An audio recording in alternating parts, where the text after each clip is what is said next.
to another DorkLair action figure review. Today I'm taking a look at the Cosmic Legions Zeerian Spyre action figure from Four Horsemen Studios. I think Zeri is probably the main protagonist of the Cosmic Legions Wave 1 Volcatar storyline, the prison storyline. So this is an important character to get, an important figure to get if you're going to be kind of getting yourself into the story and all that. She's part of the Mortal Thorn. I think she might be straddling two factions, or she might have shifted factions, but that cool logo on the back of her tunic is the Mortal Thorn there.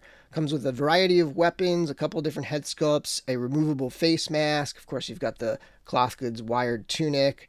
And yeah, let's start pulling some stuff off so we can get a close-up.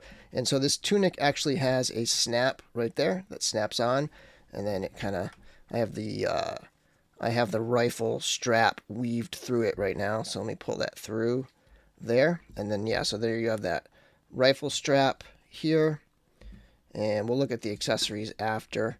And then this mask, it doesn't like pin on or anything like that, it just kind of sits up there, and then you can pull it down if you want. And then there's a look at one of the two head sculpts. This one has the hair tied back, the other sculpt has the hair down. So this one's probably a little bit more effective if you're going to use the cape and the hood and stuff.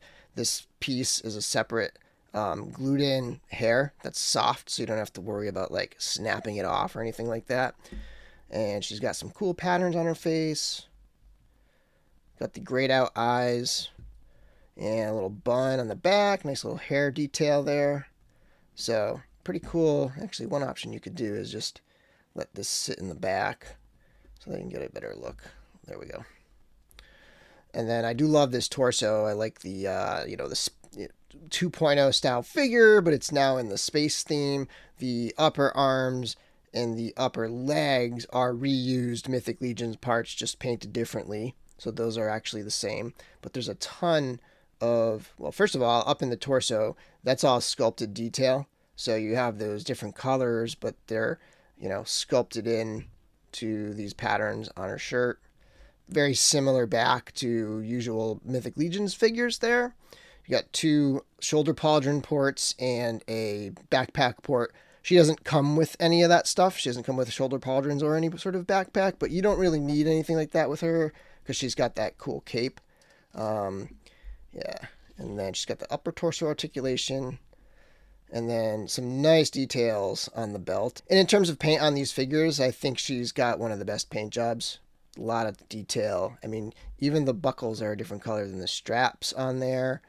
And you've got a little bit of a wash to kind of bring out the leathery qualities. And you've got a lot of nice details in the arms and the armor here. I'd love to see them go further with the armor parts on these 2.0 Cosmic Legions figures and like get some armored upper legs and armored upper arms. I think that'll look really cool. You get a fully armored figure. Got a loincloth piece here that pegs into the pelvis up front there. And then this is part of the belt. Got little ports here, in various spots where you can store weapons using the little pegs. And then I'll look at the boots. Another character with boots that has these little boosters on the back. So nice little details, tons of little like screws or something, right? Throughout. Nice shading and colors going on there.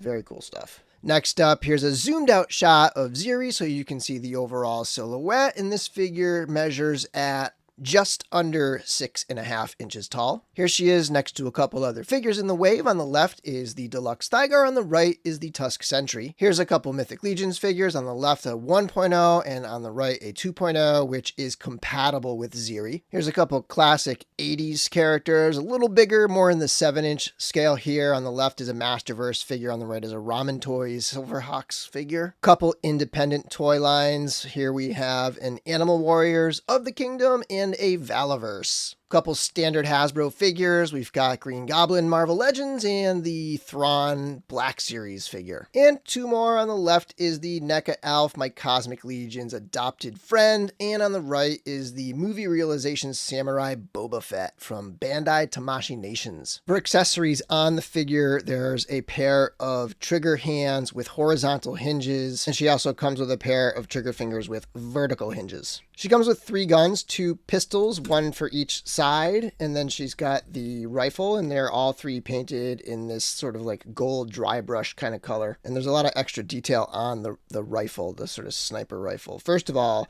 unlike the rifle that came with the Tusk Sentry, I mean, it's a lot more detailed paintwork there, of course. This is all one solid color, and this one's got some nice, like the stock has that color there. And then it's also got the strap, and the strap has a little buckle so that you can like pull it apart and back together if you want, right here. And then, yeah, so that's a pretty nice looking rifle, nicely painted. And then here's the other head sculpt that she comes with. It's got the hair down, and so you got that kind of long hair look, a little bit longer on one side than on the other. But I think the face is pretty much the same. Let's take a look. Yeah, I don't think there's any sculptural difference in the expression of the face or anything like that. Perhaps I'm missing something, but very similar in that look, just a different hairstyle. And then she's also got this piece right here, sort of like this hollow projection of Cosmerium that comes out of her arm. Those are cool. I like that this line is doing those little projections. And she has these clear cylindrical pegs that you can take and use to like attach things to her. So you could put, a gun on the hip. One thing I just realized is that they actually fit in the shoulder peg hole. So if you wanted to maybe put like the rifle on her back, you could totally just put it on like that. So you can do different things with the peg holes. I mean, you could even attach something to the side of the rifle, like take one of these small ones like this. And she didn't come with those other little side pieces that the other figures did, but if she did, you'd be able to maybe put it right here. And though the mask doesn't fit perfectly on here, you can kind of fudge it and get the mask on this head sculpt. It just gets in the way on this side over here. It can't go all the way up in the back, but you can pretty much get it on there in the front.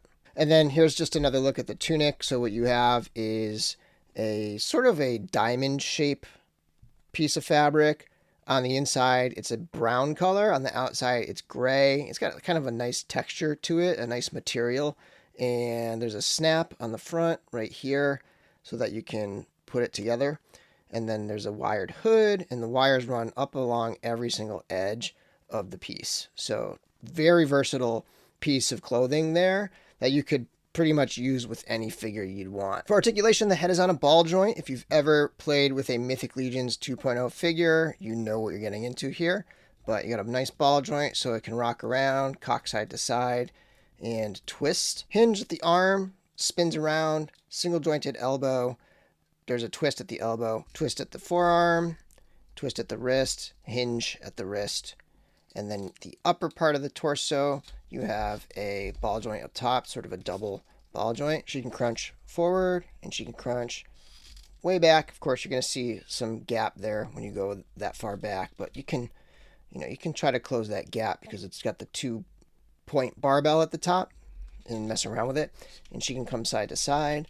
So a nice range of motion in that upper torso, one feature that the 2.0 figures have that the 1.0 figures do not have. And then there's a simple twist at the waist. The legs can kick forward and back on that swivel, and then there's a hinge that can go out into the splits. Single jointed knee with a twist below the knee. Ankle can hinge down and back up, and then there's a rocker at the ankle and a spin at the ankle as well. And one quick swap. I wanted to try out this head sculpt that I got at Legions Con last year, specifically for the upcoming Cosmic Legions. This was sculpted by Brian Burke, Von Burke Studios, and painted by Eric Miller.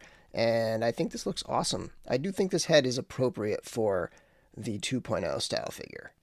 And I think it's going to work there, which makes me think I probably should have an extra Zeeri so that I can put this head sculpt on here. Final thoughts here. This is one I do recommend. I know that with the Tusk Sentry, it being a Legion Builder and $45 for minimal paint applications is a tough one to stomach at retail, but for this fully painted, very fleshed out character, also the fact that Zeeri is a main character, I do highly recommend, if you're even thinking about Cosmic Legions, just to grab this one in case it sells out, in case it's gone, because this will be one that is very central that people are going to want to have as part of the story. Anyway, thanks for watching, and until next time, may the Force be with you.